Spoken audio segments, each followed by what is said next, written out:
Welcome to my Persian kitchen.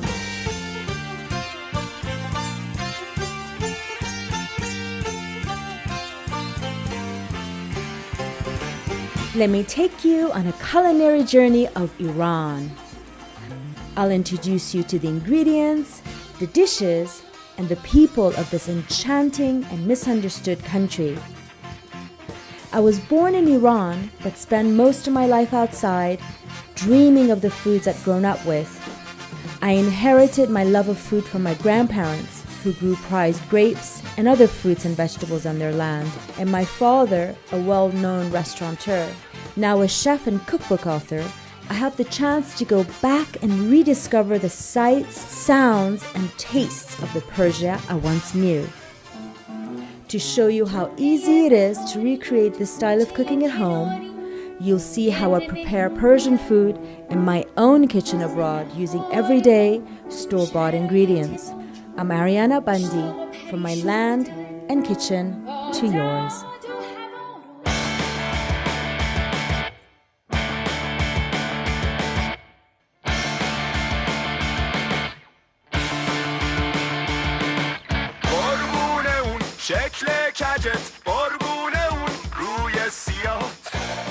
This is Tehran, a vibrant city of 14 million people and the heart and soul of modern Iran.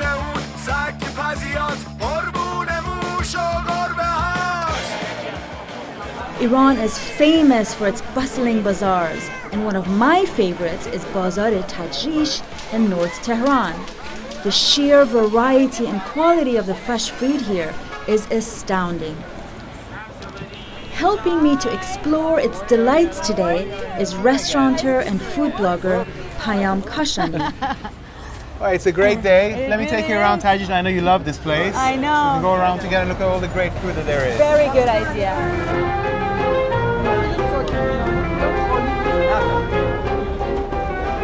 So as you know, Tajrish is very famous for the best of the fruit that is in season. People who want to... Sorry. Sort of everything in one place. Everything in one place and all in the best quality. And if you look at the figs, these have just come into season.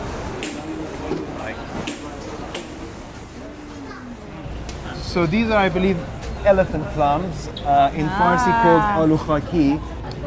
Over here you have fresh broad beans. Oh yes, all clean and nice, ready to go. Yeah, wonderful. They're all skinned as well, yeah? From bagali polo with lamb shank and herb dilled rice.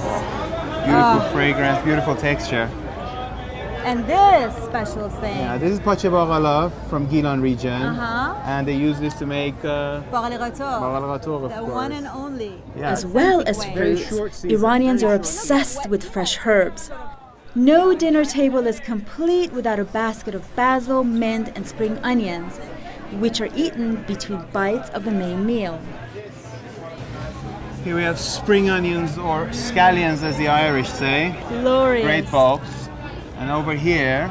Imagine having it as a centerpiece at the dinner table. Oh, it's honestly. wonderful. I love to have these fresh, but of course they have a little bit of a fragrance, right?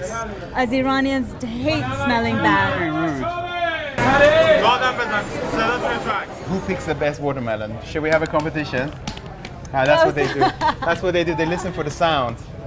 So what do you have to look out for? What do you have to hear? Traditionally, you hear the sound, and as long as it... let's pick one out. Whoa, it's quite a big one. It's quite heavy. Yeah, the reverberations, so to feel the vibrations. So I wouldn't pick this one. از این بهتر هست آقا ببخشید. Sorry, That's I was okay. doubting you. No problem. هندونه نراقی. So, it's actually quite difficult. عراقی. Let's open up some All space the for our own Iranians are going to melon. be cracking up with my bad Farsi. You want to do the honors? No, you go ahead. So here's the moment of truth. Let's go all the way around. Oh, I'm cutting very unevenly. Here's the moment of truth. Wow! So Gorgeous! this is a sin, cutting out the heart. Really? Yes. It's great. I am the king of watermelons. You picked the perfect watermelon, my friend. Thank you. Alongside the fruit and vegetable stalls are tiny shops crammed from floor to ceiling with artisanal products. This beautiful garlic pickle. This is the baby garlic, right? You're gonna have a bite? Is that what it is? Yes, that's I've exactly never what had this any. is. It's worth it. میشه از این خورد؟ شما بخورین دیگه. Let's try. Bah, bah, bah. The skin on top of this yogurt is divine. So creamy and smooth. اصل از کجاست؟ آذربایجان. Famous. سبلان. اوه بسه خوب. مرسی خیلی ممنون. Oh my God, look at that. سرشیر clotted cream with honey from Azerbaijan. فقط زیاد نخورین خیلی قوی هستش. You heard him. Yeah, I don't care. I'm not listening.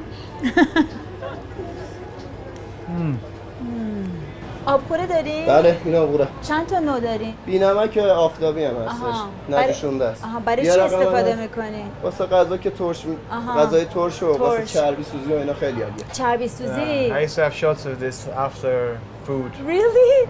Oh my Like God, this. I remember doing that as a kid. We used to have little shots because it sort of cleansed the It system. was good for fun. I mean, it's beautiful taste. Versus shots. Yeah, just any time of the day. All that talk of Burgess makes me crave some gure, the small, unripe grape that it's made from. I wonder if we can find any here. Now here are the young grapes. Gure, Right here. yeah. This is my favorite. Oh, look at that. Beauty. I used to pick these off and have them as I love sour stuff. Yeah, at my grandparents' house, they had The vines. the vines. And we used to just pick them and eat them like that. And wear your teeth out. I love it. My grandparents owned land near the town of Qazvin in one of the main grape producing regions of Iran. I would get so excited when crates of juicy grapes would arrive at our home in Tehran. Some of the fruits were eaten straight away, of course. Others were dried into raisins, while the juice was reduced to make verjuice, and the vine leaves were rolled to make delicious dolmez. Nothing was wasted. Summers at my grandparents' place in the country were dreamy for a 6-year-old little girl who was allowed to sleep under the stars in the middle of cherry orchards until her parents carried her back inside. It was a time when children were allowed to roam free and be children and feel safe. No question, the best Iranian cook I know is my mom. There's nothing she doesn't know about Iranian food. So my friend Naghmeh and I have come to her house to learn how to make one of the most distinctive Persian dishes, the lamb and herb stew ghormeh sabzi. So you're going to show us how to make ghormeh sabzi. Yes. So what do we start with? You got some herbs. We got spinach, parsley, Yep, flat leaf coriander, parsley, yep. and Chives, fenugreek, shambalile. Exactly. Okay. We have all prepared. Okay. So we have to cut that in small pieces. Okay, do you want us to do that? Yes, please. Okay, now Majun, you want to do it? You want me to do it? Okay. All right, and then what do you need? You just chop that, and then Okay. we start frying the herbs. How many herbs we've got here? 4 or 5 in total? 5. 5. So we can call it a 5 herb stew. Yeah, that's Okay. already made here. Okay, fabulous. Just put Okay. it here. Okay, it's already What looking you do, great. you start frying these. Meanwhile, you Okay. have to cut the meat. What is this? What you kind of meat do- is it? Lamb This or is beef? lamb. So big chunks like this. It's much better when it's chunky because Okay. Some people otherwise- like smaller chunks, other people like bigger chunks. No, ghormeh sabzi is basically bigger chunks. Big chunks. That's Yeah. right, you're right. So what you do, you put this onion on the pots. smells You so hear me? Once you do this, you always add the salt to the onion because it Okay. makes it golden. Golden, yeah. Yeah. Okay. After you fry the onion, Uh-huh. you add the meat.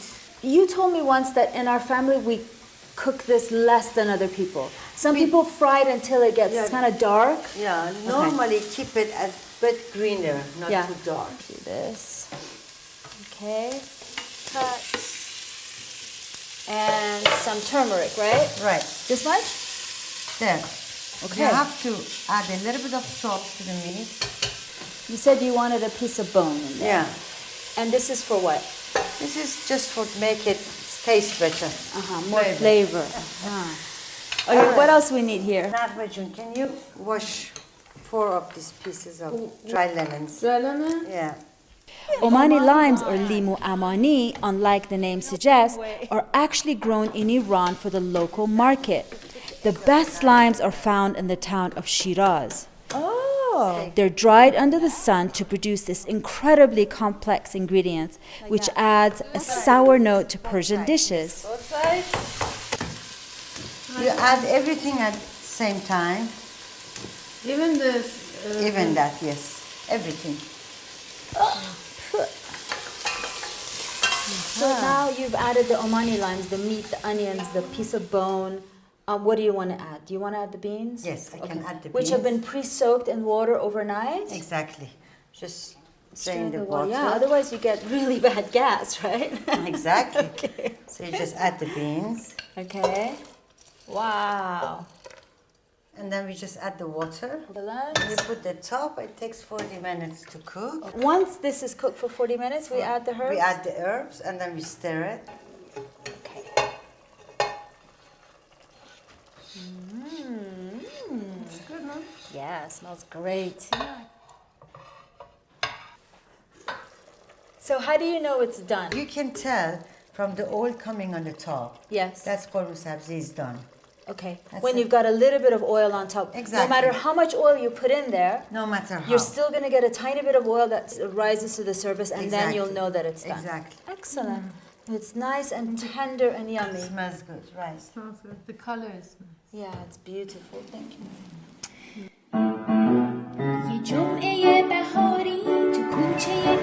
While the ghormeh sabzi is cooking, I pop back into town to pick up some of my favorite childhood dessert, Akbar Mashti ice cream. Named after the man who opened the first ice cream parlor in Iran, Akbar Mashti ice cream is flavored with rosewater, pistachio, and saffron. Now, what could be more Persian than that?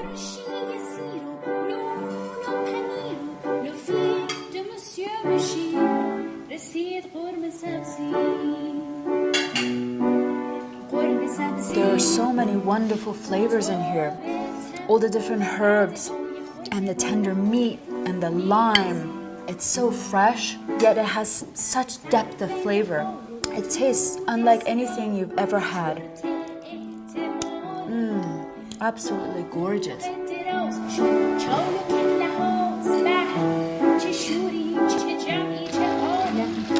The dishes, you can taste the difference.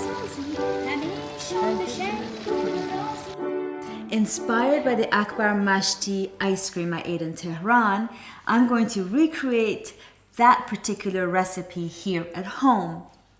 And it's a really, really simple recipe. All you need is milk. And if you wish, you could change that to almond milk or rice milk. I'm also going to add some sugar. And just bring your milk up to the boil.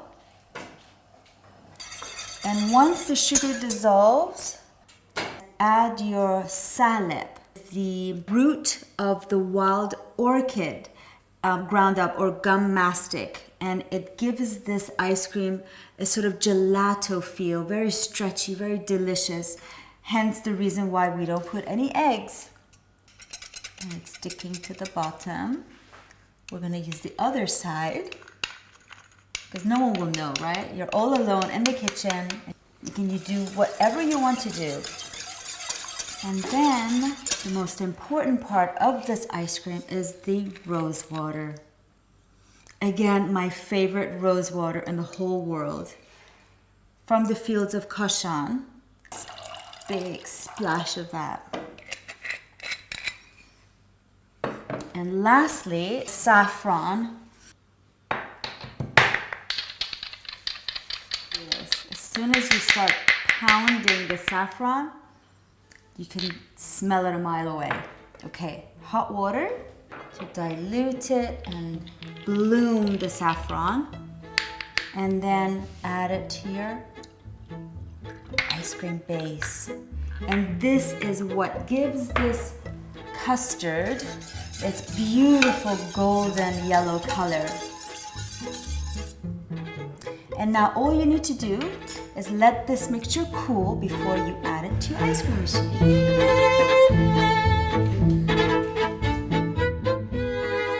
I then freeze some lightly sweetened heavy cream in a tray and break into the mixture for some interesting texture.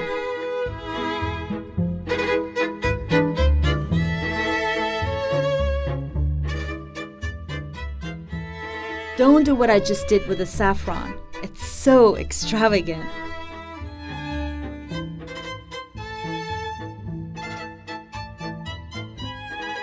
Back in Tehran, I'm in downtown, near the Grand Old Bazaar to visit Dai's restaurant, a Tehran institution and a perfect place to sample classic Persian dishes.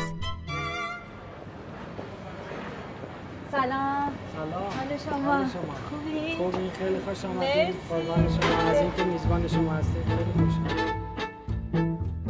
We got all the great Iranian dishes like zeresh polo, sweet and sour barberries, and maviz polo, which is something I've never had.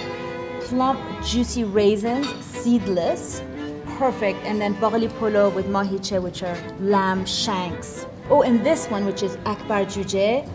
And this is going to be my first time. It's got some pomegranate molasses on top. Lovely. Check this out. Beautiful. It's like dent confit. Have some of this famous sib zamini, which was my grandmother's favorite. Some yummy lamb, sour Omani limes, and split peas with saffron.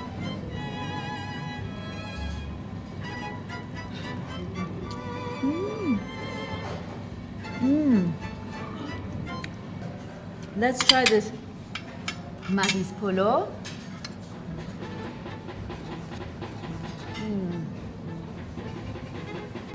And some raw onions. And some kebab kubide. Very nicely made. And of course you've got baghli polo, the dilled rice with fava beans.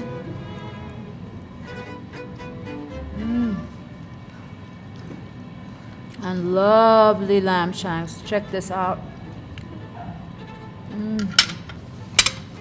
Some mustard khiyar. So I can see some dried dill, some yogurt, some rose petals.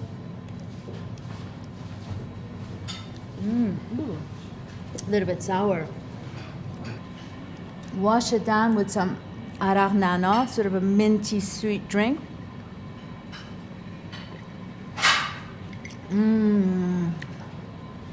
Fantastic. Wish you were here.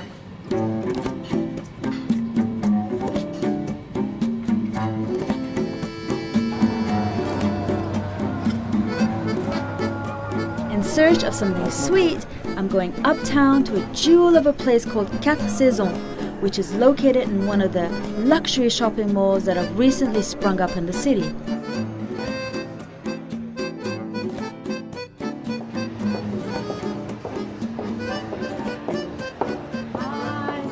Sohail, the owner, is a passionate foodie and a risk-taking entrepreneur who is breaking the mold of the traditional Iranian pastry shop. و اینجا میتونید بسته‌بندی چوبیمون رو ببینید و یه سری شیرینی‌ها و شکلات‌ها.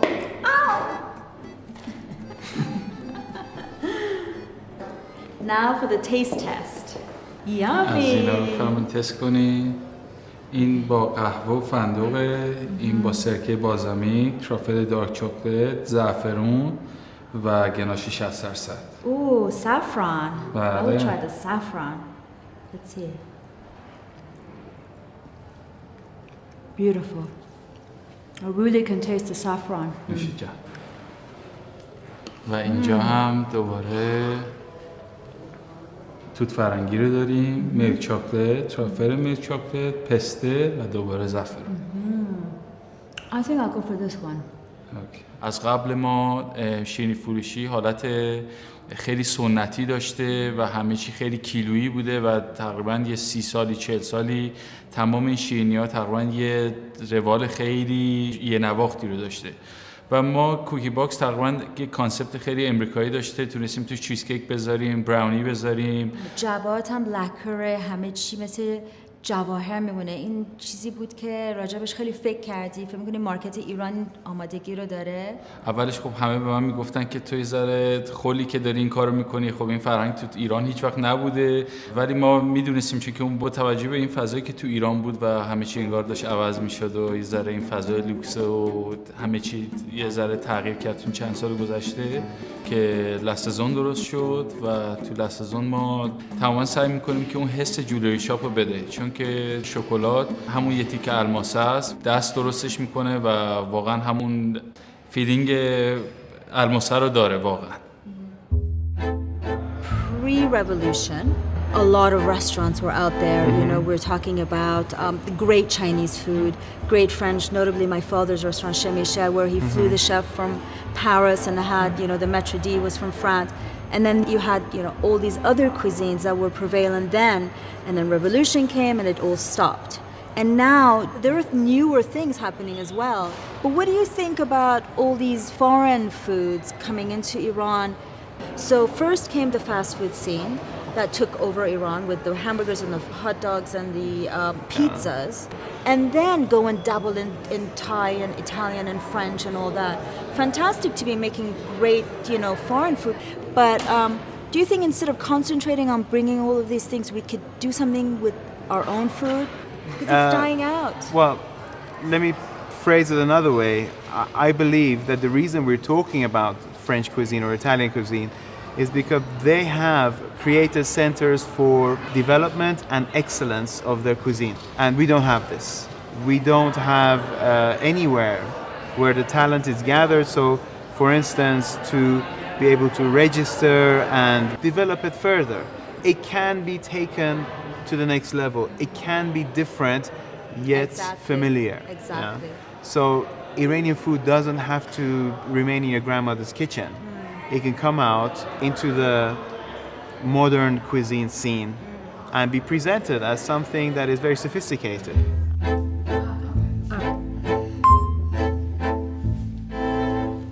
Inspired by Payam's words, now I'm going to present a classic Persian dish in the most sophisticated way I can.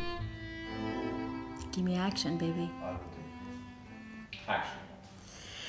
So I'm gonna make masto khiyar, which means yogurt and cucumbers. And this is an incredibly easy dish, and you can eat it as an appetizer, as a side dish, or as a light main course at night with a piece of bread.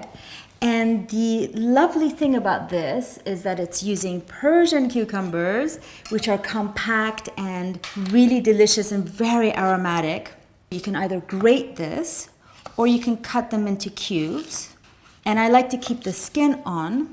What I love about this dish is a perfectly balanced dish in the doctrine of the hot and cold, which is prevalent in all Persian dishes. Everything's got to be hot and cold, sort of perfectly balanced.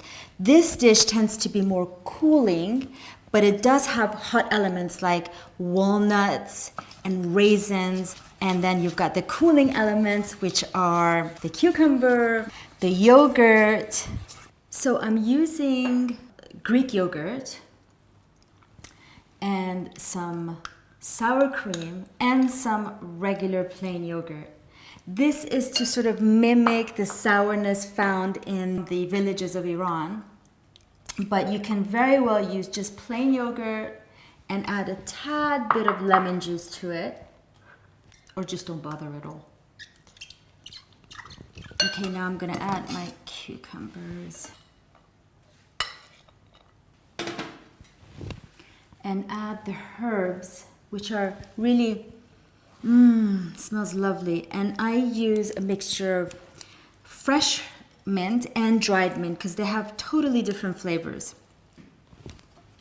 Just roll your herbs around. Perfect, perfect spring and summer dish. Okay, and then I've also picked up some scallions or spring onions. Just dice them quite finely. You can also add a little bit of garlic into it, like a clove of garlic, fresh garlic grated into it. Wow, look at all these colors.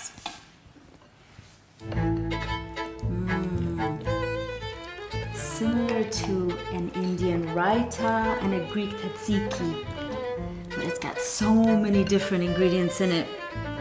Okay, I'm just gonna add a little bit of the dried mint, some walnuts. I like to roast my walnuts. They get super crunchy.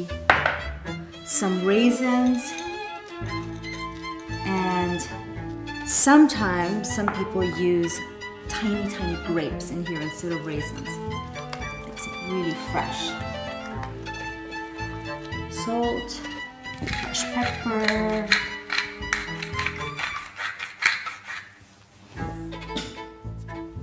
And just serve it in a pretty bowl.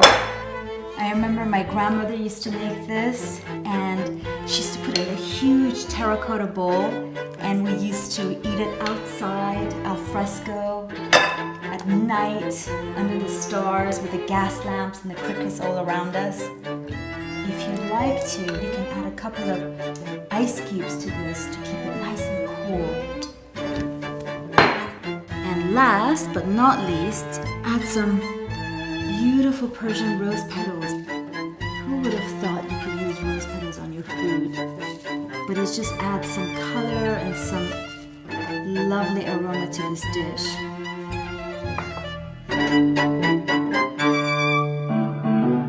یه جمعه بهاری تو کوچه کناری یه عده مهمون بودن واسه نهار مود با شرایط موجود مشتاق و پریشون بودن با داد و هوا رو نوای تارو سندروم پای بیقرار با ترشی سیر و نون و پنیر و لفی de monsieur machine